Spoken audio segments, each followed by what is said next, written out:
রাজ্যে সরকারি রাস্তা দখল করে যেখানে সেখানে অবৈধভাবে দোকানপাট পেতে ব্যবসায়ীরা ব্যবসা করছিল। মুখ্যমন্ত্রীর নির্দেশে বেশ কয়েক মাস আগেই উচ্ছেদ অভিযানে নামে প্রশাসন। তাতে করে অবৈধভাবে যারা বসেছিল বুলডোজার চালিয়ে তাদের দোকান ভেঙে গুড়িয়ে দেওয়া হয়। সেই জায়গায় তাদের অন্য জায়গায় দোকান করার ব্যবস্থাও করে দেয় রাজ্য সরকার। নতুন বছরে ফের উচ্ছেদ অভিযান শুরু হলো। তবে এবার রাজ্য সরকার নয়, রেলের তরফে উচ্ছেদ অভিযান শুরু হলো। অবৈধভাবে বসবাসকারী বস্তি এবং দোকানপাট উচ্ছেদ করলো ভারতীয় রেল। ভাঙা পড়ল বহু অস্থায়ী দোকান এবং বাড়ি। ভাঙার জন্য নিয়ে আসা হয় বুলডোজার। রেলের এই কাণ্ড কারখানায় ক্ষুব্ধ ব্যবসায়ীরা। রেলের উচ্ছেদ অভিযানে দিশেহারা মানুষ। অমৃত ভারত প্রকল্পের জেরে ফের পূর্ব বর্ধমানের কাটোয়ায় অবৈধভাবে বসবাসকারী বস্তি এবং দোকানপাট উচ্ছেদ করল ভারতীয় রেল। ব্যবসায়ী এবং বাসিন্দাদের অভিযোগ, খুব অল্প সময় নোটিশ দেওয়া হয় তাদের, এবং তার উপর নোটিশে উল্লেখ করার সময়ের আগেই উচ্ছেদ অভিযানে সমস্যার মধ্যে পড়তে হয়েছে তাদের। প্রায় 40 থেকে 50 বছর ধরে রেলের এই জায়গাতে বসবাস করত বস্তিবাসীরা এবং এখানেই ব্যবসা গড়ে তুলেছিল বহু ব্যবসায়ী। তবে হঠাৎ করে অল্প কয়েকদিনের নোটিশে এই উচ্ছেদের ফলে ব্যাপক সমস্যার মুখে পড়েছেন তারা। গৃহহীন হয়ে পড়েছে বহু পরিবার। এই অবস্থায় তারা কোথায় যাবে, কিভাবে সংসার চালাবে, এই ভেবেই মাথায় আকাশ ভেঙে পড়েছে। এক ব্যবসায়ী ভুবন মণ্ডল কি বলছেন এই বিষয়ে শুনুন।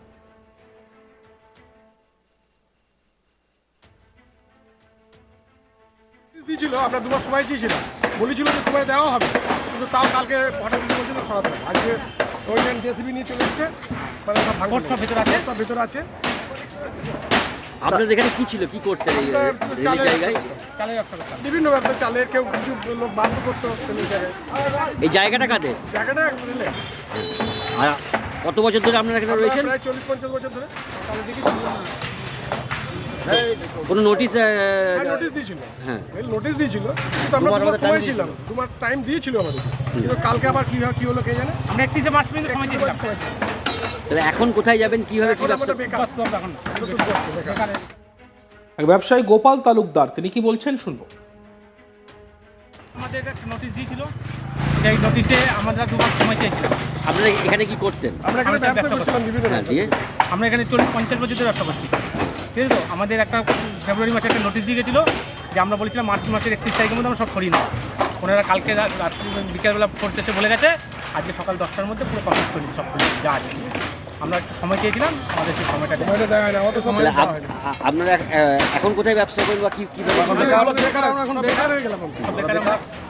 এখানে আমাদের 40-42টা ঘর আছে, 50 বছর ধরে ব্যবসা করতে গেছে। শুক্রবার প্রায় 100-র বেশি আরপিএফ এবং রেল কর্মচারীরা এসে বস্তি উচ্ছেদ এবং দোকানপাট উচ্ছেদের কাজ শুরু করে। 6টি বাড়ি ও 43টি দোকানঘর ভেঙে দেওয়া হয়। এক রেল পুলিশ আধিকারিক কি বলছেন এই বিষয়ে শুনুন। থেকে এখানে কি করা হচ্ছে? আজকে ওই 3 মাস আগে নোটিশ দেওয়া হয়েছিল, ইভিকশানের করা হচ্ছে। ইভিকশান ব্যাপারে হচ্ছে আমাদের যে প্রোগ্রাম আছে অমৃত ভারতে, তারই বড়রা চলছে। আর দীর্ঘদিন ধরে এরা অথরাইজভাবে থাকে। তাদের বলা হয়েছিল 3 মাস আগে যে তোমরা নিজের স্বেচ্ছায় চলে যাও। কিছু করেছে, 2-1টা আছে, ওটা আমরা দেখে নিচ্ছি। এই পর্যন্ত ভাঙা তো আমাদের কাজ না, আমাদের হচ্ছে ল অ্যান্ড অর্ডার প্রোটেকশন করাটা আমাদের দায়িত্ব। আর এই বিষয়ে আমাদের প্রতিনিধি সুজাতা মেহেরের একটি প্রতিবেদন আমরা দেখব। তারপর রেলের তরফ থেকে কিন্তু উচ্ছেদ অভিযান চালানো হচ্ছে লাগাতার। মাসখানেক আগেও কিন্তু কাটোয়ার যে ছোট লাইন পার এলাকা রয়েছে, সেখানে রেলের জায়গার উপর বেশ কিছু ঘর কিন্তু ভেঙে দেওয়া হয় রেলের পক্ষ থেকে, এবং তখন রেলের জায়গার উপর তৃণমূল কংগ্রেস ও সিপিআইএমের দুটি কার্যালয়ও কিন্তু ভাঙা পড়ে একটি ক্লাব ঘরও। অমৃত ভারত প্রকল্পের জেরেই কিন্তু ফের কাটোয়ায় অবৈধভাবে বসবাসকারী বস্তি এবং দোকানপাট উচ্ছেদ করলো ভারতীয় রেল। রেলের এই উচ্ছেদ অভিযানে দিশেহারা হয়ে পড়ে কিন্তু মানুষজন। প্রায় 40 থেকে 50 বছর ধরে রেলের এই জায়গাতেই বসবাস করে আসছে বস্তিবাসীরা, এবং এখানেই তারা ব্যবসাও গড়ে তুলেছিল। বহু ব্যবসায়ী রয়েছেন এরকমই। তবে হঠাৎই অল্প কয়েকদিনের নোটিশে এই উচ্ছেদ বলে জানা যাচ্ছে তাদের তরফ থেকে, এবং ফলে তারা ব্যাপক সমস্যার সম্মুখীন হয়েছে এমনটাই তারা জানাচ্ছেন যে তাদেরকে কিন্তু নোটিশ জারি করা হয়েছিল, কিন্তু বলা হয়েছিল যে সময় দেয়া হবে। তবে নোটিশে যে সময়সীমা ছিল তার আগেই কিন্তু এই উচ্ছেদ অভিযান চালাচ্ছে রেল, এবং এই অল্প সময়ের নোটিশে এই উচ্ছেদ অভিযানের ফলে কিন্তু সমস্যার মধ্যে পড়তে হচ্ছে তাদের, এমনটাই তাদের অভিযোগ রয়েছে। তারা সময় চেয়েছিল, যেটা আবারও বললাম যে তারা জানাচ্ছে যে তারা সময় চেয়েছিল, সময় দেবও বলেছিল রেল, এমনটাই তাদের পক্ষ থেকে জানা হয়েছে। যদিও রেল কিন্তু বলছে যে আগেই নোটিশ জারি করা হয়েছিল এবং তাদেরকে বলা হয়েছিল যে সরে যাওয়ার জন্য। এদিন কিন্তু প্রায় 100-রও বেশি আরপিএফ এবং রেল কর্মচারীরা এসে বস্তি উচ্ছেদ এবং দোকানপাট উচ্ছেদের কাজ শুরু করে। 6টি বাড়ি এবং প্রায় 43টি দোকান ভাঙা যায় এবং যার মধ্যে কিন্তু রয়েছে 25টি প্রায় চালেরই দোকান। এই যে এলাকায় এই রেল অভিযান চালিয়েছে সেটা হচ্ছে পূর্ব বর্ধমানের কাটোয়ার লাইন পার চালপট্টি এলাকা।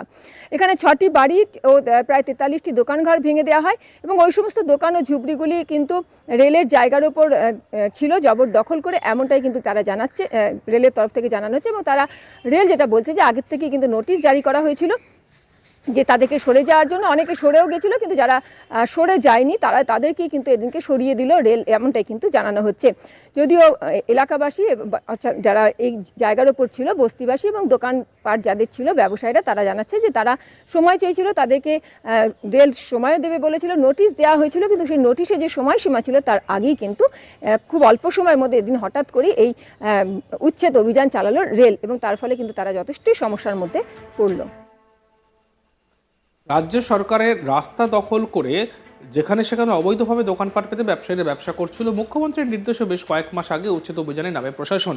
তাতে করে অবৈধভাবে বসেছিল যারা, তাদের বুলডোজার দিয়ে গুঁড়িয়ে দেওয়া হয়। তবে এইবার রেলের তরফ থেকে একই ব্যবস্থা নেওয়া হলো। নতুন বছরে ফের উচ্ছেদ অভিযান শুরু হলো।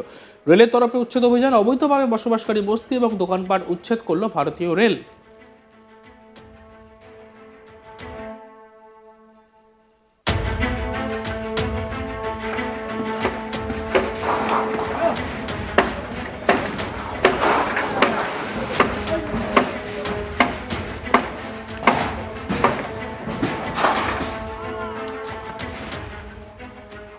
এই ঘটনায় ব্যবসায়ীরা কি বলেছেন আমরা আরো একবার শুনবো। দিয়েছিল, আমরা 2 মাস সময় চেয়েছিলাম, বলেছিল যে সময় দেওয়া হবে, কিন্তু তাও কালকে হঠাৎ বলছিল সরাতে হবে। আজকে ওইখানে জেসিবি নিয়ে চলে এসছে, মানে সব ভেতর আছে। আপনাদের এখানে কি ছিল, কি করতেন এই জায়গায়? চালের ব্যবসা করতাম। বিভিন্ন ব্যবসা, চালের, কেউ কিছু লোক বাসও করতো এই জায়গায়। এই জায়গাটা কাদের? জায়গাটা বুঝলে আর কত বছর ধরে আপনারা এখানে রয়েছেন? প্রায় 40-50 বছর ধরে। কোনো নোটিশ নোটিশ দিয়েছিল, হ্যাঁ নোটিশ দিয়েছিল, কিন্তু আমরা 2 মাস সময় ছিলাম, 2 মাস টাইম দিয়েছিল আমাদের, কিন্তু কালকে আবার আমাদের একটা নোটিশ দিয়েছিল, সেই নোটিশে আমরা 2 মাস সময় চেয়েছিলাম। আপনারা এখানে কি করতেন? আমরা এখানে ব্যবসা করছিলাম বিভিন্ন হ্যাঁ, ব্যবসা। দিয়ে আমরা এখানে 40-50 বছর ধরে ব্যবসা করছি, ঠিক আছে তো। আমাদের একটা ফেব্রুয়ারি মাসে একটা নোটিশ দিয়ে গেছিলো যে আমরা বলেছিলাম মার্চ মাসের 31 তারিখের মধ্যে আমরা সব সরিয়ে নেব। ওনারা কালকে রাত্রি বিকেলবেলা করতে এসে বলে গেছে আজকে সকাল 10টার মধ্যে পুরো কমপ্লিট করে সব যা আছে। আমরা একটু সময় চেয়েছিলাম, আমাদের সেই সময়টা দেয়। সময়টা দেওয়া হয়নি, আমাদের সময় তাহলে দেওয়া হয়নি। আপনারা এখন কোথায় ব্যবসা করেন বা কীভাবে? আমরা এখন বেকার হয়ে গেলাম। এখানে আমাদের 40-42টা ঘর আছে, 40-42টা পুরো ঘর আছে, 50 বছর ধরে ব্যবসা করছি এখানে। দেখতে থাকুন আজ তাক বাংলা ভিডিওসগুলি। ভালো লাগলে লাইক করবেন, কমেন্ট করবেন, শেয়ার করবেন, চ্যানেলটিকে সাবস্ক্রাইব করতে ভুলবেন না।